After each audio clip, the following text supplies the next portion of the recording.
الحمد لله رب العالمين والصلاة والسلام على سيد الأنبياء والمرسلين أما بعد فأعوذ بالله من الشيطان الرجيم بسم الله الرحمن الرحيم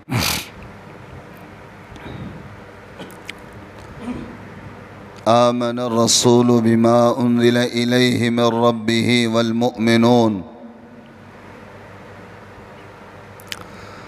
كل آمن بالله وملائكته وكتبه ورسله لا نفرق بين أحد من رسله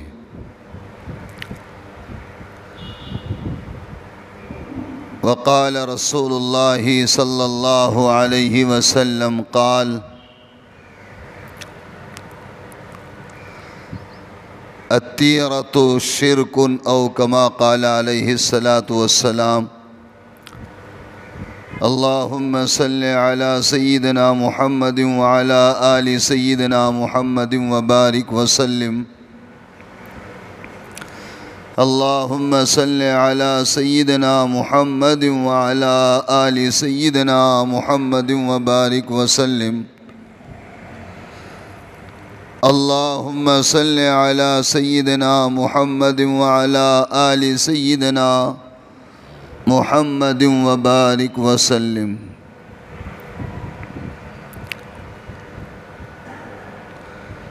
انسان کی ساری زندگی کل قیامت کے دن اللہ کی ترازو میں تولی جائے گی۔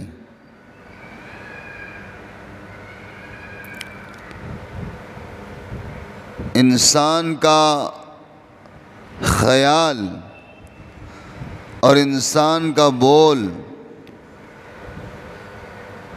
اور انسان کی نظر، اس کو بھی اللہ تعالیٰ ترازو میں تولیں گے۔ سمجھ رہے ہیں؟ انسان کی نظر، انسان کے منہ سے نکلے ہوئے بول اور انسان کا خیال، انسان کی سوچ،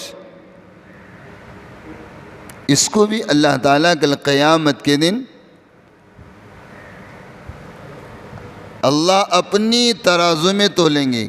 ترازو کس کی ہے؟ وہ اللہ کی ترازو ہے، اور اللہ تعالیٰ اپنی ترازو میں بندے کے سارے اعمال کو تولیں گے۔ اس میں انسان کا ایک سوچ ہے، اس کو بھی تولا جائے گا۔ اسی لیے فرمایا ایک بندہ بیٹھے بیٹھے یوں سوچ لے، یا اللہ تو نے تو مجھے فقیر بنایا ہے، کاش کہ میں مالدار ہوتا، اور تو مجھے یہ پہاڑ سارا کا سارا سونے کا بنا کر میرے حوالے کر دیتا تو اللہ جی یہ پہاڑ کو میں تیرے راستے میں خرچ کر دیتا۔ سوچا ہی ہے نا؟ صرف سوچا ہی ہے۔ لیکن ایسا سوچنا کاش کہ اللہ مجھے مالدار بناتا، یہ پہاڑ سونے کا اللہ تعالیٰ میرے حوالے کر دیتا تو میں یہ سارے سونے کو اللہ کی راہ میں خرچ کرتا۔ اس نے خرچ کیا، وہ پہاڑ سونے کا ہو گیا، اس نے کہیں مال لگایا، لیکن سوچا۔ اب اس کی سوچ کو اللہ بہتر جانتا ہے، یہ صرف لوگوں سے کہنے کے لیے بولا ہے، لوگوں کے کہنے کے لیے سوچا ہے، یا واقعی میں اللہ کی محبت میں اور اللہ پر بھروسہ کر کے، اللہ پر یقین کر کے ان جذبات کو اس نے جو ہے تو اپنے اندر پیدا کیا ہے۔ اس کو جاننے والی ذات کس کی ہے؟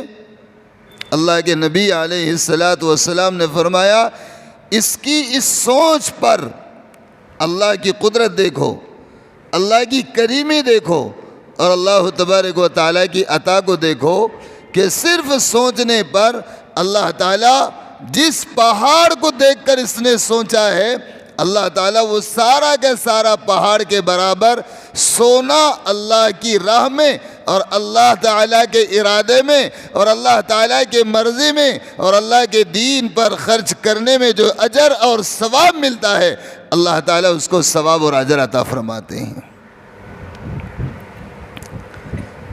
تو انسان کی سوچ انسان کو یا تو اللہ کا محبوب بنا دیتی ہے، یا تو انسان کی سوچ انسان کو اللہ تعالیٰ کا دشمن اور اللہ تعالیٰ کا باغی بنا دیتی ہے۔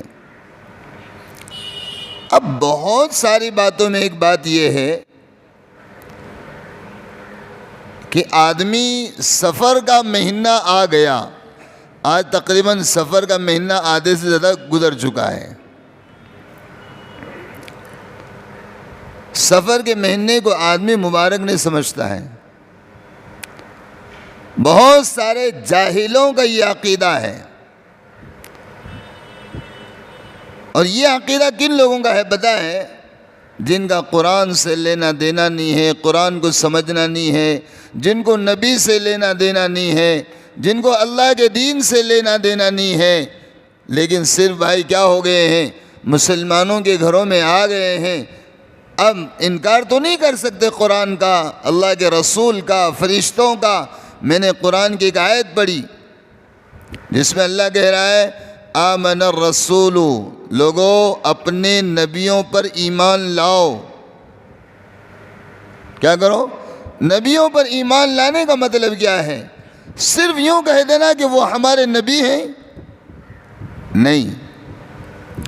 آمن الرسول بما انزل من ربہ، لوگوں تم اپنے نبیوں پر ایمان لاؤ، رسولوں پر ایمان لاؤ، جو ہم نے ان پر نازل کیا ہے اس پر ایمان لاؤ۔ کیا کرو؟ جو ہم نے نبیوں پر نازل کیا۔ نبیوں پر کیا نازل ہوا؟ اللہ تعالیٰ نے توریت نازل کیا، اللہ نے زبور نازل کیا، اللہ نے قرآن نازل کیا، اللہ نے انجیل نازل کیا، اللہ نے بہت سارے صحیفے نازل کیا، اور اللہ تعالیٰ سارے کے سارے انبیاء پر ایمان لانے کی آپ کو دعوت دے رہا ہے۔ کوئی یہ کہے کہ میں موسیٰ علیہ السلام کو نہیں مانتا اس لیے کہ اب موسیٰ علیہ السلام کی شریعت نہیں ہے، تو وہ مومن نہیں ہے۔ کوئی یوں کہے میں عیسیٰ علیہ السلام کو نہیں مانتا اس لیے کہ اب ان کی شریعت نہیں ہے، میں آدم علیہ السلام کو نہیں مانتا اس لیے کہ اب ان کا تو کوئی دین بھی ہمارے پاس باقی نہیں ہے۔ نہیں، اللہ نے فرمایا آمن الرسول بما انزل الیہ من ربہ والمؤمنون۔ مومن بننے کے لیے ضروری ہے اور مومن ہونے کے لیے ضروری ہے کہ تم کو سارے انبیاء پر ایمان لانا پڑے گا، اور سارے انبیاء پر اللہ نے جتنی کتابیں نازل کیا ہے ان سب پر آپ کا ایمان ہونا چاہیے۔ کسی بھی کتاب میں شک پیدا کرنا اور کسی بھی کتاب کے بارے میں آپ جو تو انکار کر بیٹھنا، یا کسی کتاب کے بارے میں آپ یوں کہہ بیٹھو میں مانتا تو ہوں لیکن اس سے محبت نہیں کرتا، یہ بھی آپ کے ایمان کو خراب کر دے گا۔ اللہ حکم دے رہا ہے آمن الرسول بما انزل الیہ من ربہ والمؤمنون۔ آپ کو مومن ہونے کے لیے ضروری ہے کہ ہم نے جتنے رسولوں کو اور جتنے فرشتوں کو ہم نے جو ہے تو اتارا اور بنایا ہے، اور جتنی کتابیں ہم نے نازل کی ہیں وہ ساری کی ساری کتابوں پر، فرشتوں پر آپ کو ایمان لانا پڑے گا۔ لیکن ایمان کے بعد بھی ہمارے دل کے اندر کچھ باتیں کھٹکتی رہتی ہیں۔ قرآن کو ہم کہتے ہیں یہ اللہ ہی کی کتاب ہے، نبی کو ہم کہتے ہیں یہ اللہ ہی کا رسول ہے، فرشتوں کے بارے میں ہمارا گمان ہے کہ یہ اللہ ہی کے فرشتے ہیں، لیکن اس کے باوجود کچھ زائد چیزوں پر ہمارا یقین اور ایمان بھی ہوتا ہے، اور وہ ایمان، وہ یقین، وہ عقیدہ، وہ سوچ آدمی کے ایمان کو خراب کر دیتی ہے، آدمی کو ایمان میں سے نکال دیتی ہے۔ وہ کیا ہے؟ جس کو اللہ کے نبی علیہ السلام نے بیان فرمایا، کسی چیز کے بارے میں برا گمان رکھنا، کسی چیز کے بارے میں برا خیال رکھنا، کسی چیز کے بارے میں بری سوچ رکھنا۔ مثلا سفر کا مہینہ آ گیا، کچھ جاہلوں سے یہ روایتیں چل پڑی ہیں کہ سفر کا مہینہ بڑا برا ہوتا ہے، حادثات کا مہینہ ہوتا ہے، سفر کے مہینہ یہ نحوست کا مہینہ ہوتا ہے۔ ایک بات یاد رکھو، نحوست والے وقت میں اللہ نے تم کو نماز معاف کر دیا ہے۔ نحوست کا دن اگر کوئی ہوتا اللہ اس دن اپنی نماز کو معاف کر دیتا۔ نحوست کا دن اگر کوئی ہوتا تو اللہ تبارک و تعالیٰ اس دن آپ کو اپنی عبادت سے روک دیتا۔ جیسے نحوست کا وقت، مکروہ وقت جس کو کہتے ہیں، جس وقت میں آپ کی بندگی اللہ کو منظور نہیں ہے، جس وقت میں اللہ تعالیٰ کو آپ کا سجدہ منظور نہیں ہے، تو اللہ نے بتلا دیا کہ خبیث ایک کمین آ کر سورج کے پاس کھڑا ہوتا ہے، اور سورج جب طلوع ہوتا ہے تو وہ مغرب کی طرف آ کر کھڑا ہوتا ہے اور کہتا ہے کہ او لوگو اب تم میری عبادت کرو، او لوگو اب میری عبادت کرو، دیکھو جتنا بڑا سورج ہے اتنا بڑا میں بھی ہوں۔ تو اللہ رب العالمین نے طلوع سورج کے وقت میں آپ کو سجدہ کرنے سے منع کر دیا۔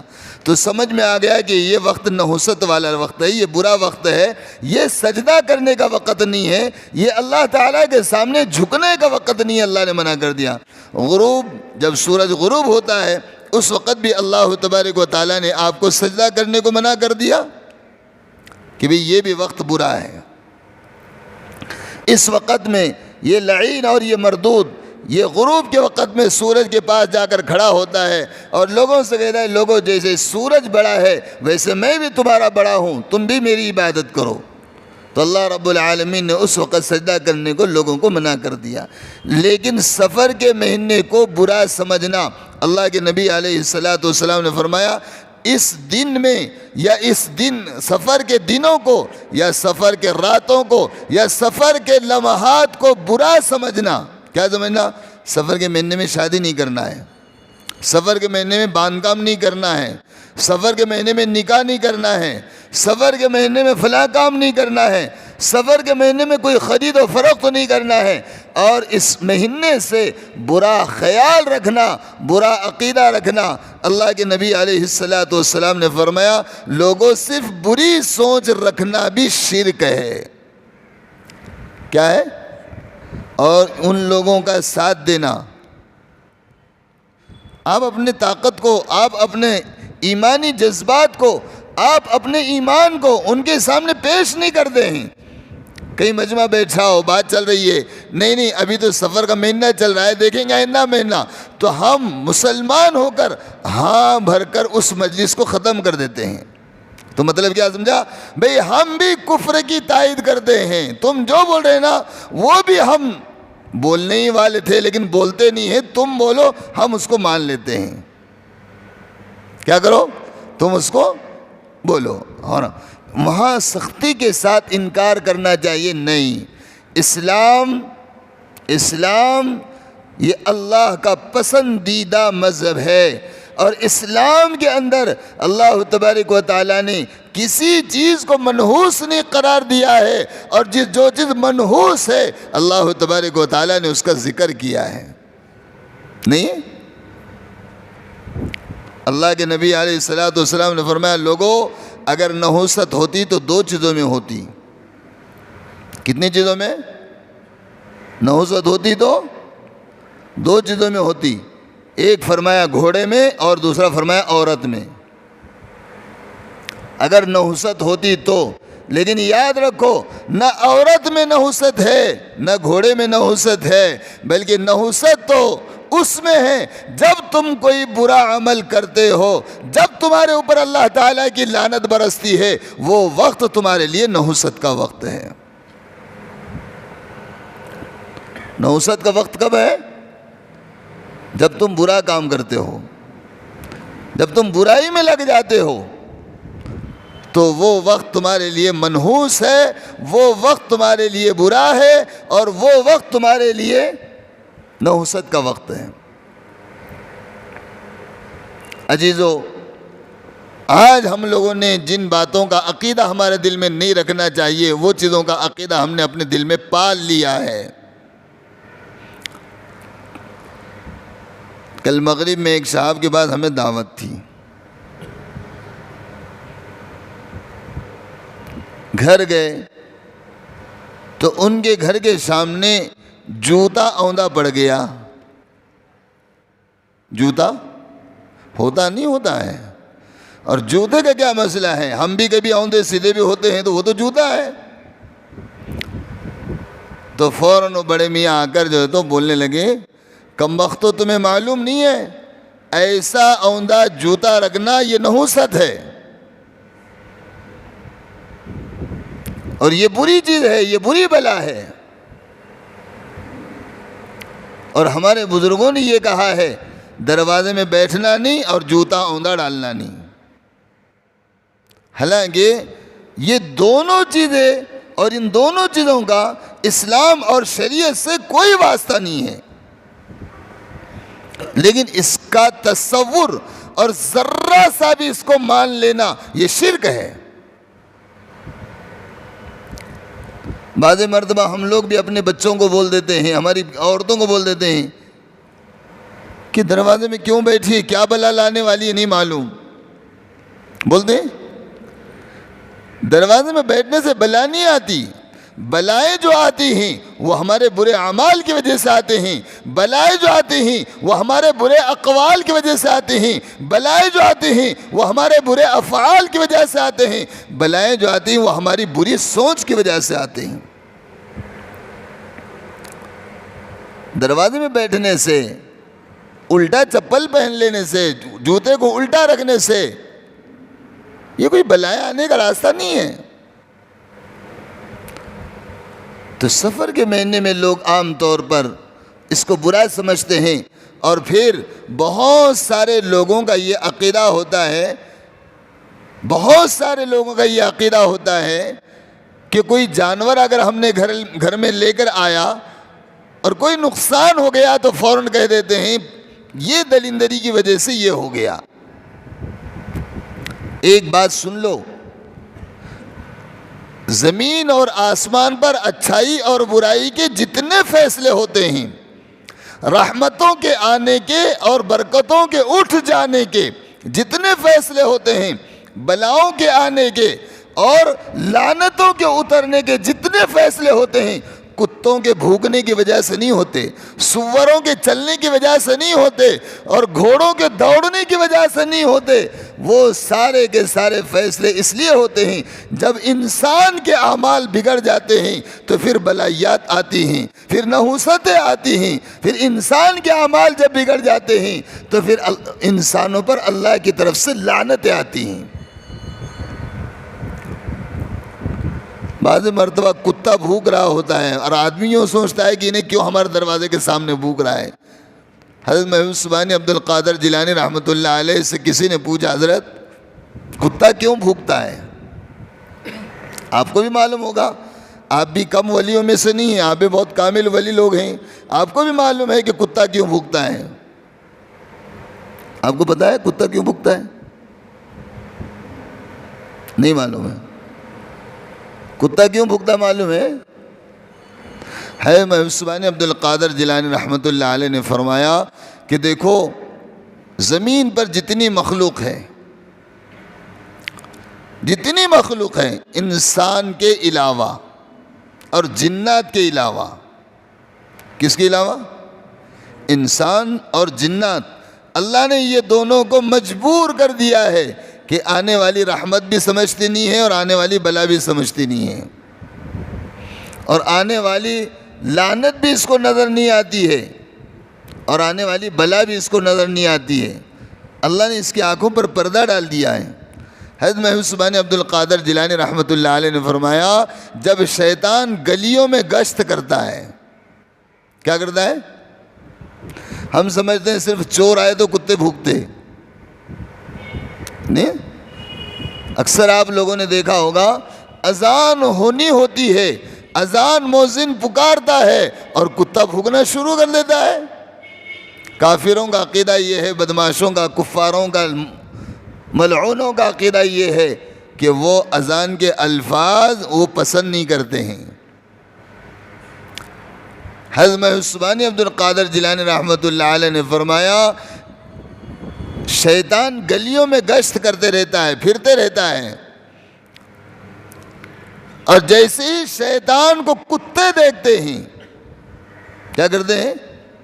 کبھی چوروں کو بھی دیکھ کر بھوک جاتے ہیں، کبھی جانوروں کو بھی دیکھ کر بھوکتے ہیں، لیکن ان کے بھوکنے اور چلانے کا انداز ہر وقت الگ ہوتا ہے۔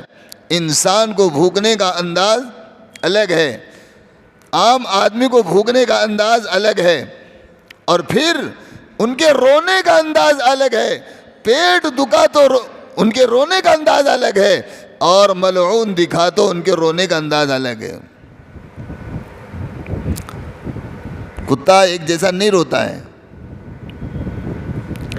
فرمایا جب شیطان جب گلیوں میں گشت کرتا ہے تو وہ کتے کو یہ رحم آتا ہے کہ اب یہ مردود آ گیا ہے، اب پتہ نہیں کن مسلمانوں کے گھروں میں گھس کر مسلمانوں کے دین کو خراب کرے گا، ان کے عقیدوں کو خراب کرے گا، اور پتہ نہیں کن مسلمانوں کے گھر میں گھس کر کس کے دل میں جگہ کر لے گا اور اللہ کا نافرمان بنائے گا نہیں معلوم۔ تو اس شیطان کو دیکھ کر کتا بھوکنا شروع کر دیتا ہے، بھوکتا نہیں ہے بلکہ رونا شروع کر دیتا ہے۔ اسی طریقے سے اذان کے وقت میں جب اذان ہوتی ہے، جب اللہ اکبر کی صدا لگتی ہے تو شیطان جیسی اس بات کو سنتا ہے چیخ اٹھتا ہے، اور اس کی صورت بگڑتی ہے، اور اس کی حالت بگڑ جاتی ہے، اور اس کی حالت اتنی بری ہوتی ہے کہ شیطان کی اس بری حالت کو دیکھ کر کتا بھی برداشت نہیں کرتا ہے، اس لیے کتا اس کی حالت کو دیکھ کر رونا شروع کر دیتا ہے۔ کاش کہ تو اللہ کا فرما بردار ہو جاتا تو ایسا نہ ہوتا اور تیری حالت یوں نہ ہوتی۔ اس کی حالت پر رحم آتا ہے، اور اس کے بعد کتا اس شیطان کی بری حالت کو دیکھ کر اور بری کیفیت کو دیکھ کر اور اس کی بری آواز کو سن کر پھر کتا بھوکنے لگتا ہے۔ سمجھ میں آیا کہ نہیں آیا؟ ہمارے گھروں میں شیطان دن رات سفر کرتے رہتا ہے، آپ کو پتا ہے؟ ہمیں پتا نہیں ہوتا کہ ہمارے گھر میں آج شیطان آ گیا ہے۔ ہم نے گھروں کے اندر لگا لیا ہے، دروازے پر ماشاء اللہ لکھا ہے، اور یہ سمجھا ہے کہ آج سے میرے گھر میں شیطان داخل، کہ یہ شیطان کو داخل نہ ہونے دینے کی تعویذ ہے؟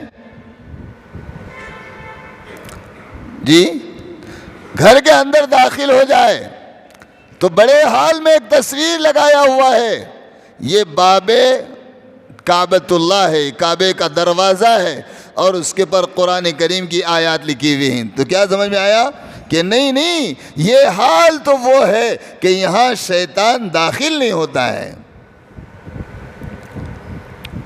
کیا بھئی یہ صحیح ہے؟ اور میں اس کے بہت زیادہ خلاف ہوں۔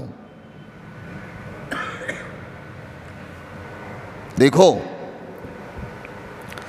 انسان ہر وقت فرشتہ بن کے نہیں رہتا، انسان ہر وقت نیک بن کے نہیں رہتا، انسان ہر وقت ولی بن کر نہیں رہتا۔ جب تم اپنے دروازے پر لکھ کر لگائے ہو ماشاء اللہ، جب آپ اپنے دروازے میں سے داخل ہو رہے ہو، کوئی ٹینشن ہے، کوئی غصہ ہے، کوئی مسئلہ ہے، آپ نے دروازے میں داخل ہوتے ہی آپ نے کوئی غیر جملہ زبان سے نکال دیا، نازیبا جملہ آپ نے زبان سے نکال دیا، کوئی ایسی بات آپ نے زبان سے نکال دی جو اللہ اور اس کے رسول کو ناپسند ہے، تو بتاؤ یہ جو آپ نے ماشاء اللہ لکھا ہے آپ کے دروازے پر، یہ آپ کے گالی کا اور یہ آپ کے برے جملے کا گواہ بنا کہ نہیں بنا؟ ارے بولو نا، سو رہی کیا؟ بنا کہ نہیں بنا؟ یہ قرآن کی آیت۔ اچھا دیکھو، آپ سب کو مٹا سکتے ہیں، اللہ کی کتاب کو اللہ کی کتاب سے نہیں مٹا سکتے۔ اور دیکھو، ہر چیز کو اللہ بدل دے گا، آپ نے زنا کیا، زنا کے گناہ کو اللہ بدل دے گا. آپ نے شراب پیا، شراب کے گناہ کو اللہ بدل دے گا. آپ نے اور بہت سارے گناہ کیے، سارے گناہوں کو بدل دیا جائے گا اور سارے گواہوں کو مٹا دیا جائے گا، مٹا دیا جائے گا. لیکن آپ نے قرآن کو اپنے گناہ کا گواہ بنایا ہے تو کیا انجام ہوگا سوچو. قرآن کی آیات کو آپ نے اپنے گناہوں کا گواہ بنایا ہے تو کیا حال ہوگا؟ کیا اللہ اس قرآن کو اپنی کتاب میں سے مٹا دے گا؟ اس کلام کو، ماشاء اللہ کو، یا اسی طریقے سے آیت الکرسی کو، یا اسی طریقے سے چاروں قل کو جو تم نے اپنے گھر میں لگا کر اپنے گھر میں گالی گلوچ کا عمل کیا ہے، آپ نے کسی پر لعن طعن بھیجی ہے، کیا وہ قرآن آپ کے گناہوں کا گواہ نہیں ہے؟ نعوذ باللہ. قرآن جن گھروں پر لگایا جاتا ہے اور ان گھروں کے اندر پھر گالی دی جاتی ہے تو لوگ سمجھتے ہیں کہ یہ محبوب اور اللہ کا کلام ہمارے گھر میں لگا کر ہم رحمتیں اور برکتیں حاصل کر رہے ہیں. خبردار، اللہ کے کلام کے سامنے آپ نے اللہ کے کلام کی توہین کیا ہے، آپ کے گھر میں نحوست آئے گی اور آپ کے گھر میں لعنت آئے گی، برکتیں نہیں آئے گی. نہیں سمجھے میری بات کو؟ یہ گھروں میں قرآن لٹکانا بند کر دو. یہ برکت کی چیز نہیں ہے، بلکہ قرآن کی توہین ہو رہی ہے، لعنت کی چیز ہے. گھروں کے اندر آپ جو ہے تو آیت الکرسی لٹکا دیتے ہیں. لٹکانے سے تمہارا بھلا ہوگا؟ ارے تمہارا ستیہ ناش ہوگا لٹکانے سے، یاد رکھو. اس لیے باپ آیا الگ گالی دیا، بیٹا آیا الگ گالی دیا، ساس نے بہو کو الگ گالی دے دی، بہو نے جو تو کسی کی چغل خوری کر بیٹھی اور بہو نے کوئی برا کلام کر بیٹھا، بیٹی نے کوئی برا کلام کر بیٹھا، سب کے گناہوں کا گواہ بن رہا ہے قرآن کریم، اور اللہ تعالیٰ کے قرآن کی آیتیں گواہ بن رہی ہیں. اور ہم سوچ رہے ہیں ہم تو قرآن لگائے ہمارے گھر میں.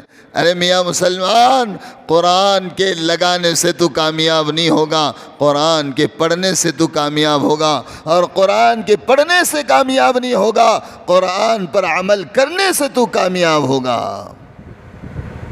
نہیں سمجھے؟ لعنت نحوست اس میں ہے، لعنت نحوست اس میں ہے. کلام اللہ کا سامنے رکھا ہوا ہے، زبان غلط چل رہی ہے، کلام اللہ کا سامنے لگا ہوا ہے، اللہ کا کلام سامنے دیوار پر لگایا ہوا ہے، اس کونے کے اندر جو ہے تو ٹی وی کا صندوق چل رہا ہے. ارے مسلمان کی اولاد، تیری عقل کہاں گئی کہ وہ قرآن کو گواہ بنا کر تو ٹی وی دیکھ رہا ہے، قرآن کو گواہ بنا کر تو شراب پی رہا ہے، قرآن کو گواہ بنا کر تو زنا کر رہا ہے؟ تو کامیاب ہو جائے گا.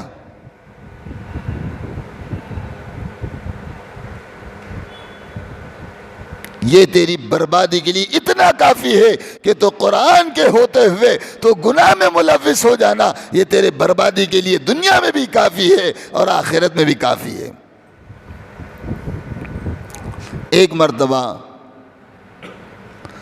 حضرت محبوب سبحانی عبد القادر جیلانی رحمت اللہ علیہ، ان کے پاس ایک بڑے میاں آ گئے.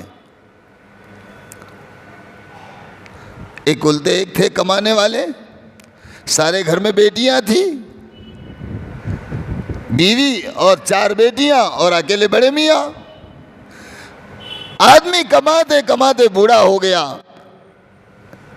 لیکن جب آدمی کے اعضاء جواب دینے لگتے ہیں تو وہ کوئی سہارا ڈھونڈتا ہے کہ اب نہیں، میری مدد کا کوئی سہارا ہونا چاہیے.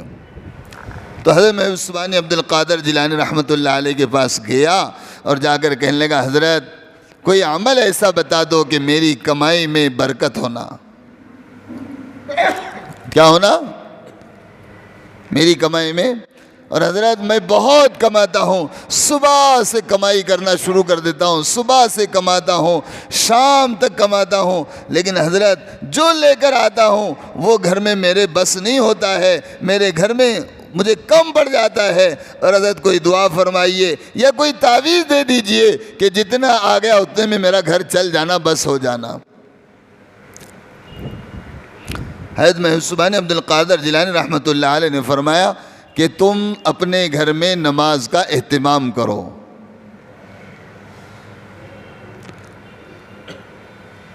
انہوں نے کہا حضرت یہ تو میرے گھر میں سب نماز پڑھتے ہیں، بیوی بھی نماز پڑھتی ہے، بچے بھی نماز پڑھتے ہیں. ہاں ایک بیٹی ہے، کبھی پڑھتی ہے کبھی نہیں پڑھتی ہے، انشاءاللہ میں اس کو نماز کی تاکید کراؤں گا. کہا کہ جاؤ اس کو نماز کی تاکید کراؤ اور نماز کا اہتمام کراؤ.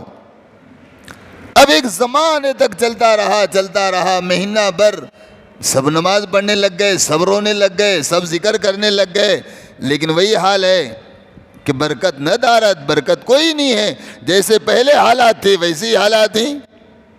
لیکن اللہ والوں کی بات بھی تو بات ہوتی ہے نا،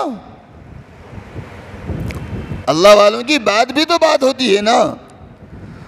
وہ 1 مہینے کے بعد 1.5 مہینے کے بعد حضرت کے پاس پہنچ کر کہنے لگا حضرت اب تو سارے نماز پڑھنے لگ گئے ہیں، لیکن کیفیت اور حالت یہ ہے کہ ذرہ برابر بھی کوئی بدلاؤ نہیں آیا ہے. اب دیکھیے مسلمان یوں کہتا ہے، اللہ کا وعدہ ہے کہ قرآن میں اللہ تعالیٰ نے یہ فرمایا ہے کہ آپ کی ساری زندگی کی برکتیں ہم نے نماز میں رکھی ہیں، اور بے نمازی کے روزے میں برکت نہیں ہے اور نمازی کے روزے میں برکت ہے. اب میرے گھر میں سارے نماز پڑھ رہے ہیں لیکن رزق بس نہیں ہو رہا ہے. حضرت نے فرمایا کہ جتنے لوگ نماز پڑھ رہے، جو نماز میں سستی کر رہے تھے وہ بھی نماز پڑھ رہے ہیں. کہا جی نماز پڑھ رہے ہیں. فرمایا ایک کام کرو، اب سارے کے سارے بیٹھ کر کسی ایک نماز کے بعد درود کا اہتمام کر لیا کرو. وہ بھی عمل شروع کر دیا. 1.5 مہینہ گزر گیا، کوئی برکت نہیں ہے. پھر پہنچا، پھر کہنے لگا حضرت برکت نہیں ہے. پھر فرمایا حضرت نے کہ اب استغفار پڑھنے کا اہتمام کرو. اللہ کا 3 وعدے ہیں نا، نماز پر برکت، درود پر برکت، استغفار پر برکت. سنو میں بہت خاص بات بتانے جا رہا ہوں اور بہت بڑے اللہ والے کی بات بتا رہا ہوں میں آپ کو، اور ہم سب پریشان ہیں اس میں. فرمایا نماز پڑھو برکت آئے گی. جی نماز پڑھ رہے ہیں برکت نہیں ہے. ٹھیک ہے درود پڑھو برکت آ جائے گی. جی درود بھی پڑھا برکت نہیں ہے. کہا استغفار پڑھو برکت آ جائے گی. استغفار بھی پڑھ رہے ہیں برکت نہیں ہے. اب 4تھی مرتبہ حضرت محسوبان عبد القادر جیلانی رحمۃ اللہ علیہ کے پاس ان کا مرید آیا. ہم تو ایسے مرید ہیں، اس کی بات سمجھ میں نہیں آ گئی تو اس کو پکڑیں گے، اس کی سمجھ میں نہیں ہے تو اس کو پکڑیں گے، اس کی سمجھ میں نہیں ہے تو اس کو پکڑیں گے، اور کس کی بھی سمجھ میں نہیں ہے تو سب کو چھوڑ دیں گے. جان دیں سب گمراہ ہیں، اپنی ہدایت والے ہیں. بس پہلی بات تو ہم تو کسی کے مرید ہیں ہی نہیں. ہمارے لیے تو اتباع کے لیے ہمارا نفس کافی ہے. کسی استاد کے اور شیخ کے ہم کو ضرورت ہی کیا ہے. بہرحال 4تھی مرتبہ جب وہ آیا تو دیکھو کیا فرمایا، ادھر دیکھو سب دیکھو کیا فرمایا. ایک ہی جملہ فرمایا، بھئی نماز ہو گئی، درود بھی ہو گیا، استغفار بھی ہو گیا. تو فرمایا آپ کے گھر کے دروازے پر پردہ ہے. اب کیا تعلق ہے پردے کا بھائی؟ آپ کے میرے سمجھ میں آئے گا؟ اب یہ پردہ بھی کوئی عمل ہے؟ فرمایا آپ کے گھر کے دروازے پر پردہ ہے. تو انہوں کہنے لگا حضرت ہماری حالت یہ ہے، ہمارا چھوٹا سا گھر ہے، پہننے کو ہمیں کپڑا نہیں ملتا ہے، اوڑھنے کو چادر نہیں ملتی ہے. حضرت ہمارے پاس تو بستر بھی صحیح ڈھنگ کا نہیں ہے، اب پردہ کہاں سے لگائے ہم؟ لیکن چلو اگر آپ کہہ رہے ہیں کہ گھر کے دروازے پر پردہ لگاؤ تو لگا دیں گے انشاءاللہ. کیا کریں گے؟ آپ لوگوں نے بھی گھروں پر پردے لگایا ہے نا، لیکن لوگوں کی نظروں سے چھپنے کے لیے نہیں لگایا ہے. لوگ ہمارے گھروں کو کیسا دیکھے وہ پردے ہم لگاتے ہیں. اس میں چمک بھی ہو اور یہ بھی ہو اور وہ بھی ہو. دیکھنے والا اتنے دور تک دیکھتا چلا جائے کہ یہ کس کا بنگلہ ہے, کس کا گھر ہے. پھر پردے کے اندر کون ہوں گا؟ جب گھر ایسا ہے تو گھر کے اندر کیسے ہوں گے؟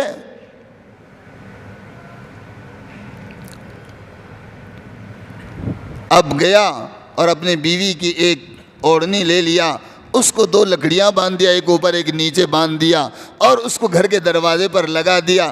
دیکھتا کیا ہے کہ 1 ہفتے کے بعد الحمدللہ اب گھر میں سب سکون ہے, جو لا رہے ہیں مزے سے کھا رہے ہیں, اب اس میں سے صدقہ خیرات کرنے کو بھی مال بچ رہا ہے. اب حالت یہ ہو گئی کہ اب کچھ مال جمع بھی ہونے لگ گیا. اب پریشان ہو گیا اس نے. حضرت نے درود بولے تھے, اس سے برکت نہیں آئی. حضرت نے استغفار بولے, اس سے برکت نہیں آئی. نماز بولے, اس سے برکت نہیں آئی. پردے میں کیا کرامت ہوگی؟ پردے میں کیا کرامت ہوگی؟ پھر 1.5 مہینہ مکمل کر کے حضرت محمد عثمانی عبد القادر جیلانی رحمت اللہ علیہ کے پاس گیا. میں کام کی اور عمل کی بات بتا رہا ہوں. کہنے لگے, حضرت نے پوچھا کیا حال ہے میاں؟ کہنے لگے الحمدللہ حضرت, اب یہ 4تھا چلہ چل رہا ہے, اللہ کا فضل ہے, اب برکت بہت آ گئی. اللہ کے فضل سے میں کماتا ہوں, مال بچتا ہے, ہم صدقہ خیرات کرنے لگ گئے, اب مال جمع ہو رہا ہے. حالت ہماری یوں ہو رہی ہے, چند سال تک اگر ایسی ہمارا چلتا رہے گا تو شاید آنے والے سال میں ہم پر زکوٰۃ واجب ہو جائے گی. تو حضرت محمد عثمانی عبد القادر جیلانی رحمۃ اللہ نے فرمایا کہ اللہ تعالیٰ برکت دے, جاؤ. وہ دور تک گیا لیکن اس کے سمجھ میں نہیں آیا یہ برکت آئی کیسے. درود کی برکت ہے کہ نماز کی برکت ہے کہ استغفار کی برکت ہے, اور پردے میں تو کوئی تعویذ بھی نہیں ہے. پردے میں تو کوئی تعویذ بھی نہیں ہے, لیکن برکت آئی تو کہاں سے آئی؟ پلٹ کر آیا, کہنے لگے حضرت ایک چیز پوچھنے آیا ہوں, گستاخی کی معافی. اور بات یہ ہے, جب سے میں نے گھر کے دروازے پر پردہ لگایا الحمدللہ برکت آ گئی. لیکن حضرت پردے کا اور شریعت کا کیا تعلق ہے؟ حضرت محمد عثمانی عبد القادر جیلانی رحمۃ اللہ علیہ ٹیک لگا کر بیٹھے تھے, اپنے مرید کو سامنے بٹھایا اور کہنے لگے دیوانے, تجھے پتا ہے تیرے گھر میں قرآن بھی پڑھا جا رہا تھا, تیرے گھر میں قرآن نماز بھی پڑھی جا رہی تھی, درود شریف پڑھا جا رہا تھا, اور تیرے گھر کے اندر استغفار پڑھا جا رہا تھا, لیکن بے نمازیوں کی نگاہ تیرے گھر میں پڑتی تھی, جس کی وجہ سے تیرے گھر کی برکت اٹھا لی جاتی تھی. نہیں سمجھے؟ اے مسلمان, چیزوں کو منحوس سمجھتا ہے. اگر تو مسلمان ہو کر بے نمازی ہو جاتا ہے تو تیری نگاہ میں وہ نحوست ہے کہ برکت والوں کے گھر سے بھی برکت اٹھ جاتی ہے. برکت والوں کے گھر سے بھی. آج گھر میں کتنے نمازی ہیں؟ 4. گھر میں افراد کتنے ہیں؟ 8. کہاں سے برکت رہے گی؟ گھر میں کتنے نمازی ہیں؟ 5. گھر میں کتنے افراد ہیں؟ 6. ایک تو منحوس گھر میں پڑا ہوا ہے اور منحوس دوسروں کو سمجھ رہا ہے. اب بتا تیرے گھر میں برکت کہاں سے ہوگی؟ محمد عثمانی عبد القادر جیلانی رحمۃ اللہ علیہ فرما رہے ہیں, آدمی نماز نہ پڑھے اور نمازیوں کے گھر میں جھانک لے تو نمازیوں کے گھر کی برکت اٹھ جاتی ہے. آدمی نماز نہ پڑھے, دینداروں کے گھر میں اس کی نگاہ پڑ جائے تو دینداروں کے گھر سے برکت ختم ہو جاتی ہے. اب یہ تو بتا بے دین, جب تیرے اندر دین نہیں رہے گا تو تیرے گھر میں برکت کہاں سے آئے گی؟